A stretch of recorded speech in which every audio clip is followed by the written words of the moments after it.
back. What's going on, guys? Welcome back to Whiskey Dixon. I'm Sugarbear. Troy.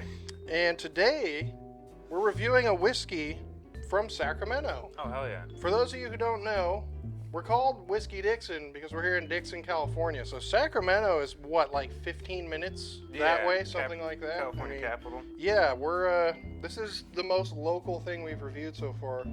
We reviewed a whiskey from Ukiah recently, from Charbet. This is a rye whiskey from Sacramento.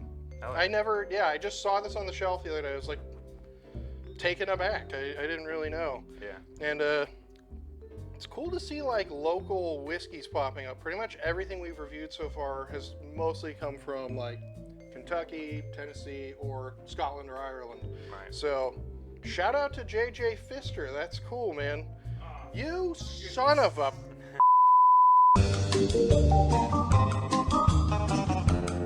Anywho, shout out to JJ Pfister. That's cool that we have like distilleries in Sac now, I guess. Yeah. We need to shout out more local businesses in general. Shout out Nino's Barbershop for the sweet mullet I got going now. Yeah. Yeah, check them out. Best haircut in Dixon. Anywho, JJ Pfister comes in at 100 proof, 50% ABV. I like that a lot. Comes in at like $40, so not bad. Pretty reasonable considering. As far as I know, yeah, they've only been distilling since 2017, so I believe that this is 3-year-old rye. So that's like their first. This is like their first thing that's on the market. Yeah, they started up 3 years ago, and now you're finally seeing whiskey from them. Sweet. Their icon, the logo on the front, really interesting. It's a knitting machine, like crossed with like a still. It's because they're the great grandfather of whoever this guy's name. Oh, there we go. Brian Keck, the master distiller. Created a knitting business in San Francisco back in 1876, and then he I don't know what it has to do with the whiskey. I mean, and then in 2017, JJ Pfister began making quality spirits in Sacramento. Let's just be a tip of the hat to his. Yeah, I guess so. Yeah, even though I don't know if he made whiskey or anything like that, it doesn't say. But that's cool. Yeah, right on. Let's give this bad boy a try. A lot of fun tasting notes on the back. We'll get into that here in a second. On the nose, doesn't smell like a rye, like a typical rye. I don't get spiciness at all, really. Right. I don't get that green, pickly, zesty note. It's almost a bourbon, but just like really thin smelling. Yeah, I feel that. Like a young bourbon. Yeah. But really sweet, but not corn sweetness, like candy. Right.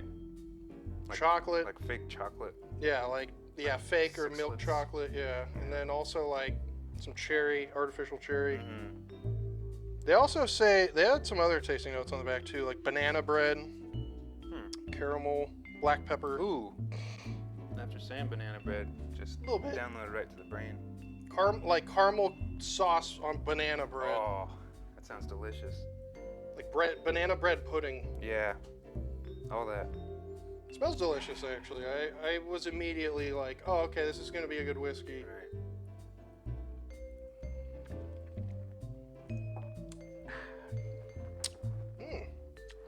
Little more rye spice on the palate. You don't smell it at all, but when you take a sip of this, you're like, oh yeah, that's a rye whiskey. I get the chocolate. It's a little youthful. It's a little young. But it's still pretty smooth. Like considering it's a 3-year-old whiskey as far as we know. That kind of cherry note almost developed into a black cherry note. I agree. Yeah, it got darker. Same with that fake chocolate nose. Almost has like a dark chocolate to it. Yeah. It's good though. It tastes like a standard rye. It just doesn't smell like it. Sweeter than the average rye, I would say. Yeah. Not in a bad way. Normally, I don't like really sweet whiskey. I wouldn't call it super sweet. I would just call this sweeter than most. I don't really get the black pepper. Maybe slightly on the finish. Yeah.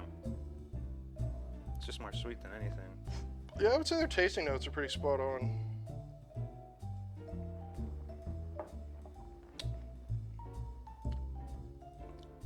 Not the smoothest thing for 100 proof, but Yeah, it's definitely worse though. That goes it's down. way worse. Yeah. It tastes like it's 100 proof, but it's a good 100 proof. I like this. I like the burn. Yeah. The burn means it's working. I get some like vanilla in there too, actually, like roasted vanilla bean. Yeah, chocolate cherry, I would say, are like the two main things that pop out at me. Right. This is nice. Like, I was not expecting a Sacramento whiskey to be this good. This is kind of like pretty on par with a lot of other. Yeah, especially this Stuff being we've been their drinking. first stab at making whiskey. They Really did it good. right though. They made sure that what they were putting out there was decent and not like crazy expensive. Right. So I like the way that they're hitting the ground. You know, I like Well priced. they're taking off. Yeah. Yeah, I'd like to go visit these guys sometime. Maybe hit us up. Mr. Pfister. Yeah, Mr. Pfister. Yeah, I don't know. Other than that, not a whole lot to say about this. I mean, we don't know too much. This kind of came out of nowhere, honestly. I had no idea. It's got hand numbered on the back. This is the first batch of this they made. This is bottle 298. So it's pretty good. That essentially means this may have even come from. I didn't notice this till just now. Distilled in Indiana. Guess who made this? MGP? Yep.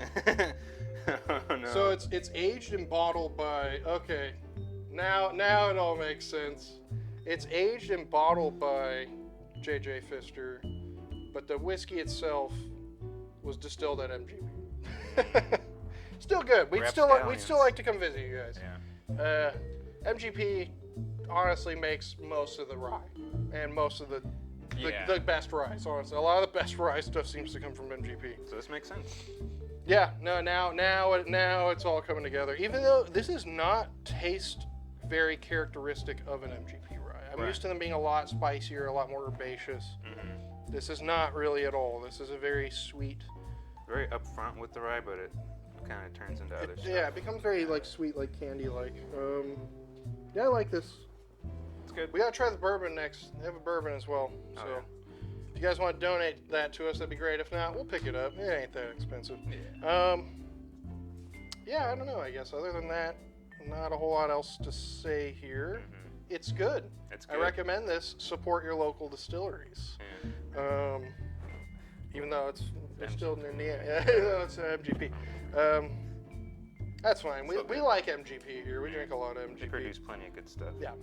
They don't really make anything bad, so they know what they're doing. Well, if you like this, smash that like button, give us a thumbs up, subscribe to the channel, share this with your friends, share this with your family, share this with people you don't even know. Yeah. Just walk up to people on the street, go, Whiskey Dixon! Yeah. Freak people out. But maybe they'll watch it, maybe they'll like it, maybe they'll subscribe. And then I'm Sugarbear. Troy. We are Whiskey Dixon, and until next time, cheers, keep on drinking.